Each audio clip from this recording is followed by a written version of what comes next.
ഇന്നൊരു simple മത്തിക്കറിയുടെ recipe ആയിട്ടാണ് ഞാൻ വന്നിരിക്കുന്നത്. ഇഞ്ചി, വെളുത്തുള്ളി, തക്കാളി, പച്ചമുളക്, ഉള്ളി എല്ലാം അരിഞ്ഞ് വെക്കുക. അതിനുശേഷം നമ്മുടെ സ്പെഷ്യൽ മസാല തയ്യാറാക്കണം. അതിന് വേണ്ടിയിട്ട് തക്കാളിയിലേക്ക് കുറച്ച് കാശ്മീരി ചില്ലി പൗഡർ ആഡ് ചെയ്തിട്ട് നന്നായിട്ട് അരച്ച് പേസ്റ്റ് ആക്കി എടുക്കുക.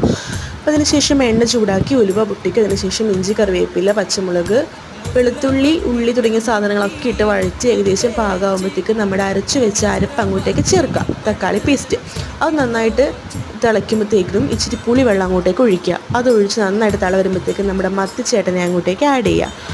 അതും ഇട്ട് നന്നായിട്ട് തിളച്ച് അതിൻ്റെ മണമൊക്കെ വരുമ്പോഴത്തേനും നമ്മുടെ മല്ലിയില അരിഞ്ഞതും കൂടി അതിന് മുകളിലോട്ട് ഇടുക. അത് പ്രത്യേക ഫ്ലേവർ തരും കേട്ടോ നമ്മുടെ മത്തിക്കറിക്ക്. അതിനുശേഷം മല്ലിയിലയും നമ്മുടെ മത്തിയൊക്കെ നന്നായിട്ട് വെന്ത് വരുമ്പോഴത്തേക്കും ആവശ്യത്തിന് ഉപ്പോ എന്താണ് നിങ്ങൾക്ക് വേണ്ട ചേർക്കേണ്ടത് വെച്ചാൽ മല്ലിപ്പൊടിയൊക്കെ നോക്കിയിട്ട് നിങ്ങളുടെ പാകത്തിന് ചേർക്കാം. അത് കഴിഞ്ഞതിന് ശേഷം അതിന് മുകളിലേക്ക് 2 കറിവേപ്പിലയും കൂടെ വെക്കുക. നമ്മുടെ മത്തിക്കറി റെഡി. ദെൻ കടുക് വറുത്തിടുക. അത്രയേ ഉള്ളൂ.